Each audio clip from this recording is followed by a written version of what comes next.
Hi, I'm Aoife Devitt, a host of the 50 Faces podcast. And I thought it would be a great idea for 2024 to reflect on the wonderful guests, the content, the diverse ideas, the extraordinary debate that we hosted over the course of the year. But I wanted somebody else to find the interesting points to focus on in that. And no better than a fellow podcast host and previous guest on this podcast twice. We focused on the Love series, and we also had a main podcast focusing on John. And John Harney of AON. Welcome, John. Thank you for being the volunteer to ask us about our year. Thank you, Ethan. And yes, happy new year. It's brilliant to be here. It's brilliant to be back, and I'm looking forward to an interesting conversation. I suppose turning the tables on you, Ethan. Absolutely. Well, now I'm going to be change seats and let you ask me about the year we've had, and hopefully we'll touch on some of the themes that I think are worth amplifying after a fantastic year of almost 60 podcasts. And it's incredible, isn't it? 60 podcasts. It's amazing. My simple maths tells me that that's more than one a week. So that is impressive, I think, by anyone's standards. But I suppose taking a step back from it all, I suppose if you want to just tell me and the listeners just about the year generally, 2024, that was discuss.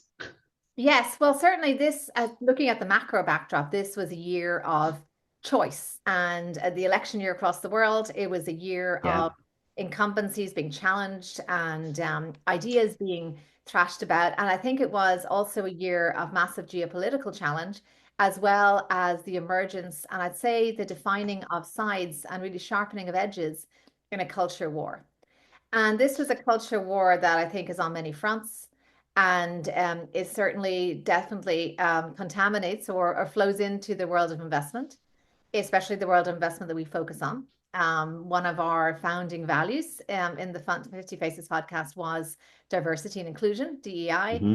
That has been an area that has been very much under the microscope and challenged by institutional investors, politicians alike. Yep. Similarly, we focus a lot on sustainable investment. That's been another area caught in the crosshairs of this culture war. So, especially with some of who prevailed in the election, the general sense of being tired of incumbents, out with the old, in with the new. And we saw that really come into focus with the re-election of President Trump in the US in November. Hmm. This, I think, is starting to really define the sides of the culture war. And 2025 is going to be fascinating as to how that affects the world of investing.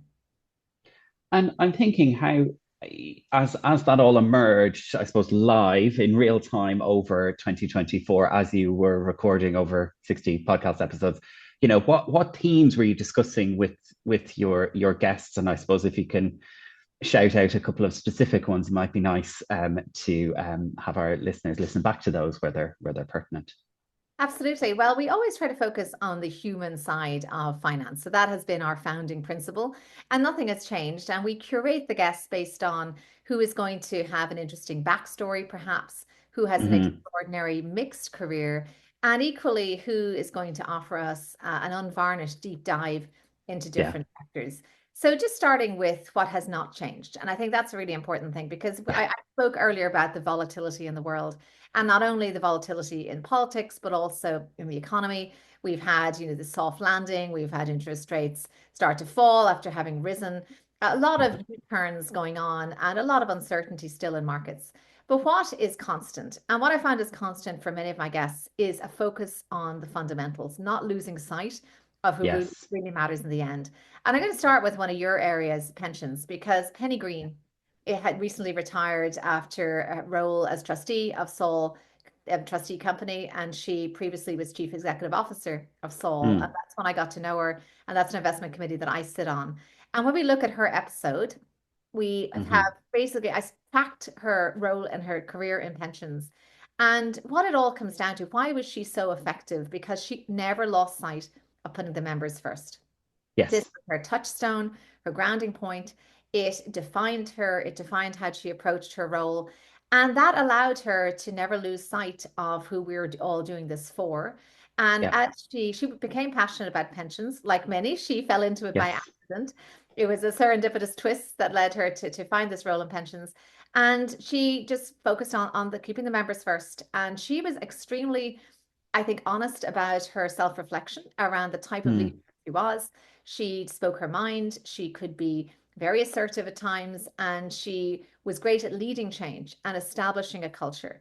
What she saw was that the point of time of the company where it was time to move beyond that establishment of the culture into more of a collaborative type of management style, she hmm. recognized she may not be the appropriate leader for that. And that Yeah. was that time that she stepped back into her last phase of her career, which was as a trustee of Sol, stepped out of the chief executive role. So I Yeah. thought that self-awareness was remarkable. And just Yes. continuing that theme, in the last bonus series, we had a conversation with Carol Jeremiah from MFS, again, somebody who fell into investment management after a career in fashion, of all things. It was interesting to hear how fashion and her awareness of fads, failures, zeitgeist affected her ability to address clients in the investment product market with the same way, Hmm. thing on fads, failures, zeitgeist. And again, just like Penny, Carol's focus was never lose sight of the client's best interest. Yes. And that was what guided her for 40 years through MFS. She's now president of the company, and she still has been guided by that. So I think really that's a reminder that knowing your values, focusing on them, and knowing that they can persist for 40 years, that is the key to really staying true and to having a successful career. Yeah, and I think the thing that stands out to me as well is that point you made about self-reflection, that actually asking yourself those difficult questions that may have difficult answers, because I'm sure, changing your role and realizing you may not be the person to bring things forward is a challenge, and it's a challenge on an emotional and a cognitive level, but actually having the bravery to do that, self-reflect, and then take the action on that, I think is hugely powerful. And I suppose there's mirrors of that in both careers and in investing, because oftentimes, like you say, you can lose sight of the wood for the trees, so to speak, with culture wars and geopolitical things, when actually fundamentally we're all about getting value for whoever the stakeholders are, be that members in a pension space or just investors outside of it. Would you agree with that? Absolutely. Yeah, we had a great we had a great year full of discussions, and I'd say one of the other themes that came out again, and getting back to the kind of, stepping wood from the trees point, is this focus Mm. on return. And we had Yes. two conversations, one with both from large sovereign wealth funds or similar structures, one from CPP Investments with Derek Hmm. Walker, who I think was probably one of certainly the main purveyors of a total return approach. And Mm. with Matt Winneray, from previously CEO at New Zealand Super Fund, who again were key proponents, and they were essentially architects of the total Mm. return portfolio approach. And this is the ultimate wood for the trees. They become label agnostic. Everything becomes holistic at the portfolio level. Yeah. There is a great need for cultural buy-in to that, and that was the theme that came up time and time again. The Yeah. importance of culture, that it cannot be eat what you kill, each team for themselves. There has to be a focus on the total overall portfolio and Yes. rewards and incentives based on that. So I'd say that was a movement that's gaining considerable traction. And it was interesting Mm. that very separately from two regions of the world, we had two, I'd say, one of the original architects of that come up and speak with us. So I think that is the ultimate wood from the trees, both at the top level, as we Yeah. mentioned, and then at the bottom level, who is this all for? And and I think it's fascinating. I suppose we're having a discussion here, and we're agreeing with each other quite a lot. And I suppose what I'm wondering is there anybody or any particular topic or episode that challenged you and actually made you change your mind? It's very interesting looking at something like the conversation with Frank Dixon at the end, which was around system change. He Hmm. focused on, I didn't even know what system change was initially. And I really, you can hear it in the tenor of the conversation. I'm really probing. I'm saying, what does this exactly mean? This is a very top Yeah. level concept. We've Yeah. been focusing on things like SDGs. We've been bogged down in these overarching aspirational goals. And system change sounds just massive. It sounds too big. The elephant is too big to eat in this question. How do Yes. you approach that? And I wanted tangible examples. And I think over the course of that conversation, I really started to learn the tangible examples. But what the reason for him focusing on systems change was that a lot of the focus on sustainable finance thus far, he said, had been not actually delivering anything. And Okay. this was, I think, the epiphany that was dawning on me throughout the year was that a lot of the sustainable finance and some of the work around ESG and sustainable investing, that a lot of it, and it's quite rightly, has been called out as being perhaps exaggerated or unproven or not Okay. possible to cause an effect in terms of the desired effect. And he basically said that this has not had an effect. So it was only when we step back and we look at, actually creating system change, like changing the incentive system, changing the structure of public-private partnerships, is how we can Yes. hope to drive change. So I still perhaps remain to be fully convinced as to how that is that simply too big. Yeah. We need things to be small, to be actionable, to be tangible. But that was a good example, I think, of something where I learned a lot throughout the course of the podcast. Yeah. So your mind is changing on that, I suppose, rather than changed. So I think that we'll take that answer. We'll take that answer. And I suppose on that topic of change, then, and I know we've touched on kind of DEI and cultural stuff. How is the world of asset management changing as you see it now? I suppose now we are in January 2025. So I suppose not particularly looking back, but thinking about the here and now. Well, I cite the most downloaded podcast we had of the year was episode 261 with David Golub of Golub Capital. And this was Hmm. a podcast that went in a surprising direction because this is a big private credit manager, becoming one of the largest diversified managers, and even getting close to the diversified asset managers. It is, I thought we'd focus on credit and the opportunity set. What we ended up Mm. focusing on was culture and the importance of Yeah, culture and how that is nurtured within a firm and how that is intentional and how we need buy-in. And it's not always warm and fuzzy either, because at the end of the day, there has to be accountability around yeah, culture. There has to be a training program and very positive, a positive cycle of feedback. That doesn't have to mean that feedback is positive, but the feedback has to yes, be intentional, and that has to be always, as the message that is sent is that this feedback is intended to help you and intended in the yeah, spirit of improvement, and that should be the spirit in which it is accepted. So I'd say yeah, that is an example of just a focus that is getting more and more attention. I hosted an event on culture in April of 2024. It was just around the emergence and importance of psychological safety within firms, how yes, that allows better risk taking, and there was a very vigorous debate on that as to just how important it is becoming, and I suppose how slow perhaps some firms and even some job applicants are to mm, realize the importance of that culture.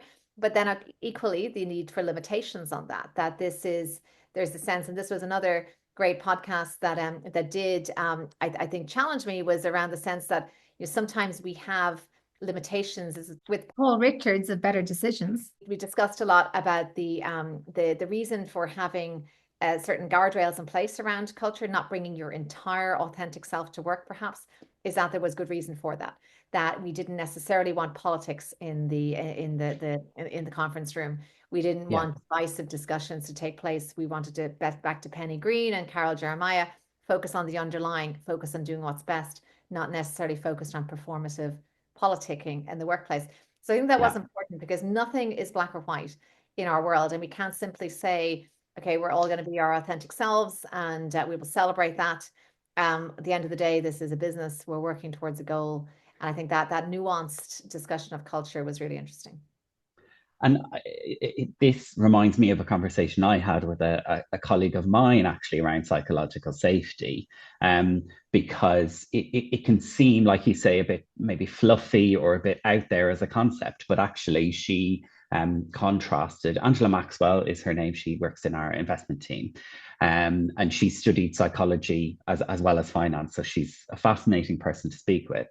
And she contrasted the global financial crisis in 2008 and what she kind of witnessed firsthand was as a bit gross as it sounds, colleagues vomiting into bins at their desks because of the stress and everything that was happening, versus what she witnessed when there was the guilt related events in Q4 of 2022 in the UK, where actually she saw a much more kind of healthy reaction from her colleagues who were managing similarly stressful events with their clients. But there was nobody vomiting in bins, which is always good. And actually, sometimes that's what psychological safety comes down to at its most basic level, I think, Ethan, isn't it? Just, not getting completely overwhelmed by something.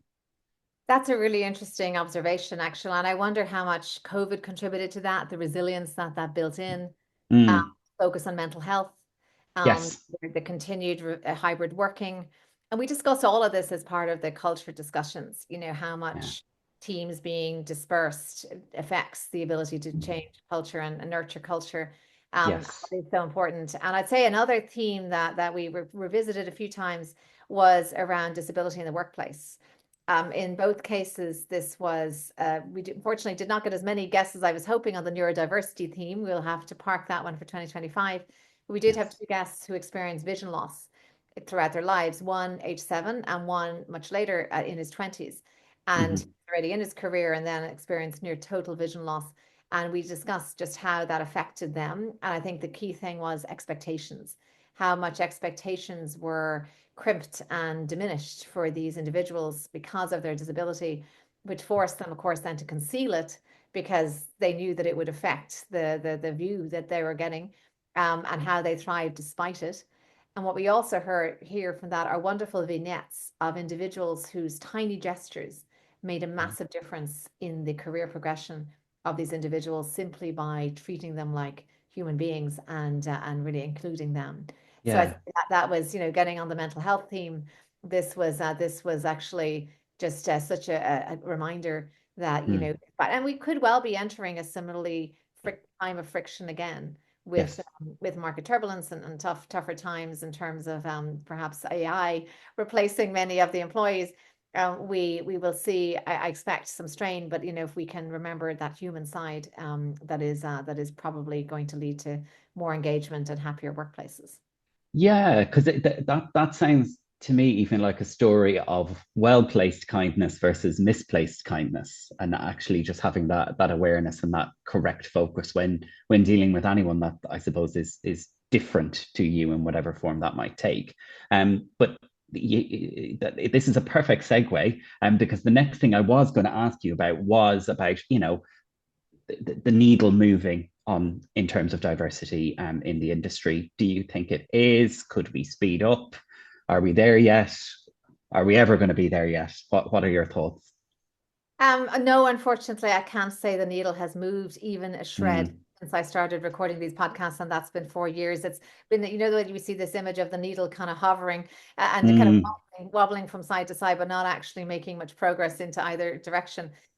We having actually the point I discussed with two particular portfolio managers who run programs focused on emerging managers, investing in emerging managers. So they are mm, charged with spotting talent, finding the female or the minority emerging managers and yes. leading them and providing that spark capital as well as that nurturing throughout the growth phase.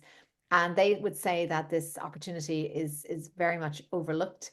The path for female portfolio managers is still not well carved and is Okay. still not easy to see many making it to that level. We seem to have some consensus that the pipeline is getting better, but unfortunately, progression through that pipeline is not getting better. I've spoken Yes. with people at the beginning of their career, at the end of their career, and I'd say the opinion that we're still kind of as a grade, as an industry, getting a C minus is, if not a D, is pretty much the consensus I see. I didn't have anyone who didn't want to comment on it this year, interestingly. But so I've had other years where we had no comment because Yes. there was perhaps I don't feel placed to comment was kind of the reaction. Everyone was willing to comment.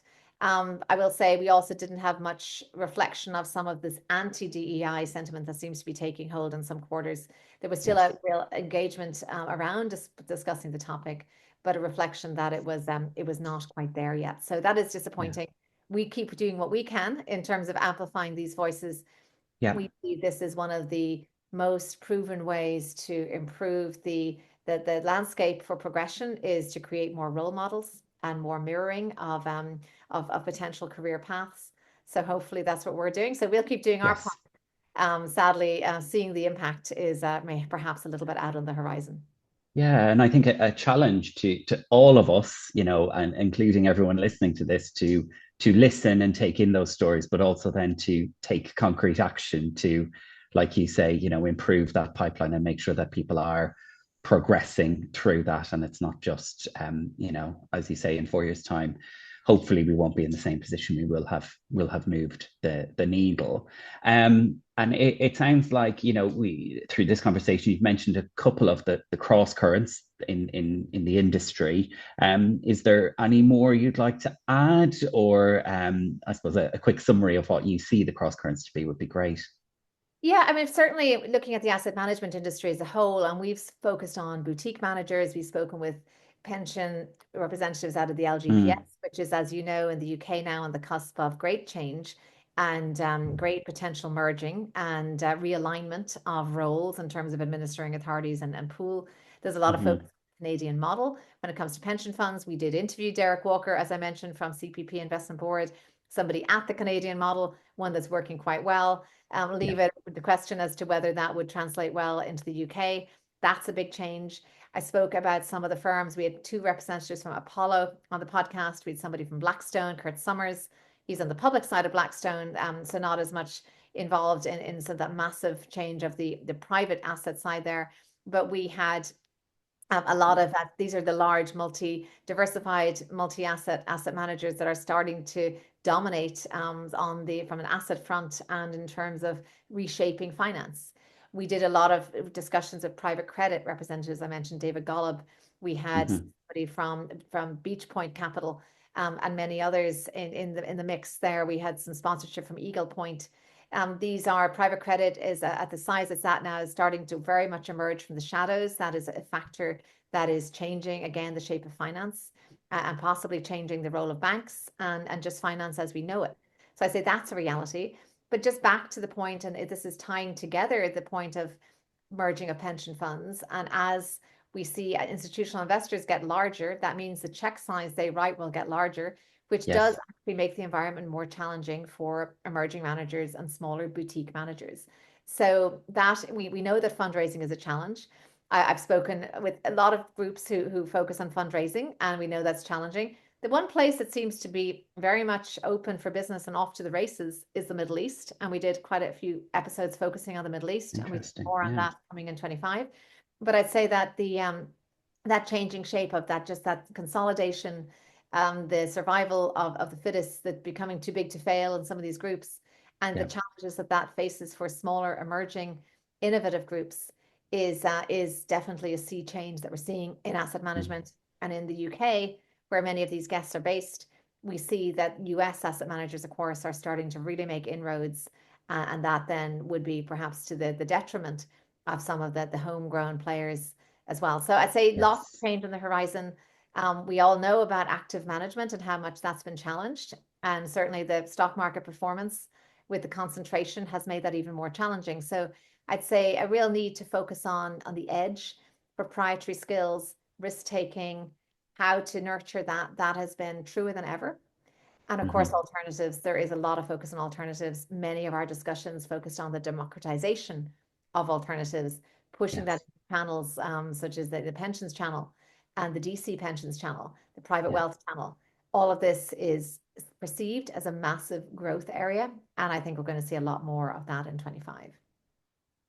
It all sounds very exciting for 2025. You've really teed up the year, and I suppose finally, before we wrap up, my question would be, what are you most excited about for 2025? And I suppose both for the industry and for the 50 Faces podcast. You don't have to give away any spoilers, Aoife, don't worry. Well, I'd say we've certainly been hearing, I listen to all the outlooks and I listen to a lot of podcasts, and they Mm, say that this election year, 2024, was the year of the podcast in terms of it having a real sort of sense that people are looking to get their media from different independent sources, deeper dive, more human centric, longer conversations, perhaps not as long as 3 hours, but certainly as the Joe Rogans have. But that has come into its own. So if podcasting has gained such traction as a medium, that's only good news for us.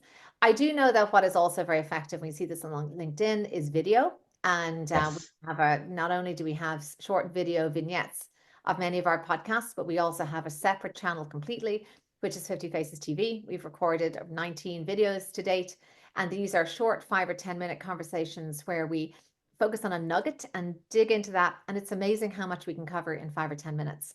And it's intended to be just a quick video that we can put on a loop and roll through different videos, topics, and be educational, and give a sense of the deeper aspect of that topic, and not just a kind of a soundbite. So more than a soundbite, less than an hour long conversation. I think that format's really exciting. And I think just being prepared to discuss the elephants in the room, really discuss topics in a robust and courageous way. I think that that is going to be an empowering thing we can do in 25. With these culture wars I mentioned, it is important not to feel that we have to take a side. I think it is important that we can Yeah. honestly look at both sides and try to step down a little bit beneath the Twitter length or the X length rhetoric and sound bites. Let's dig deeper, find the nuance. And when we find the nuance, I think we will find common ground. That's a lovely note, I think, to end a reflection on 2024. And I suppose just on a personal note as well, Leafing, just to say thank you for everything that you have done with the podcast. And I know you have a fantastic team as well. So thank you to them, because I know the listeners will agree in my gratitude for everything that you have done for the industry, and for hearing those voices that might not necessarily otherwise be heard. So thank you so much, and thank you to the listeners for tuning into this episode. I've had an absolute blast recording it. I hope you've enjoyed it as much as well. And don't you worry, normal service will resume. You'll have Aoifinn back in the hosting seat for the next episode of the 50 Faces podcast. Thank you, John.